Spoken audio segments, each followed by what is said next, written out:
Welcome to Lead with Clarity. This is a space for leaders who want to grow without losing themselves in the process. Each episode is a short reflection on leadership, influence, and the inner work that shapes how we show up for others. It's not hype, not noise, just clear thinking for the journey of leading well. Today's episode is entitled The Genius Maker. Here we go. Let's start with a question I ask almost every leader I coach. Not right away, but eventually. When was the last time someone in the room got smarter because you were there? Not because you gave them the answer, but because you were there. That question makes people pause. Most of us were trained to lead by having answers. We got promoted because we were good at solving problems. So it feels natural, even virtuous, to keep solving them once we're in charge. But there's a leadership researcher named Liz Wiseman who spent years studying two very different kinds of leaders.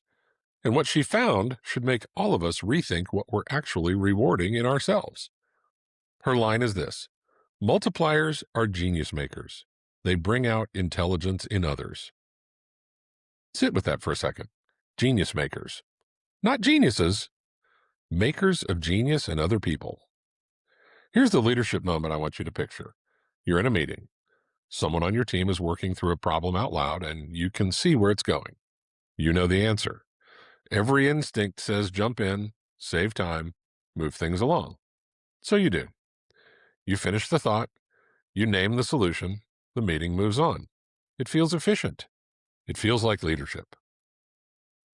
Here's the common misread. We think that moment made us look capable. And it probably did. But it also taught the room something quieter and more lasting. It taught them that their job is to get partway to an answer, and your job is to finish it. You do that enough times, and people stop trying to finish it themselves. Not because they can't, because they've learned they don't need to. That's the diminisher pattern. It rarely looks harsh. It usually looks helpful. And that's what makes it so easy to miss in ourselves. Here's the reframe. The leaders who build the strongest teams are not the ones who solve the most problems. They're the ones who ask the question that lets someone else solve it.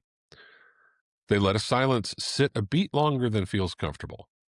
They give credit out loud, even when they saw the answer first. Over time, that's not weaker leadership.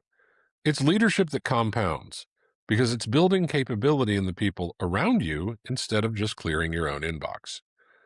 I'll say something here for anyone leading in an environment where AI tools are part of daily work.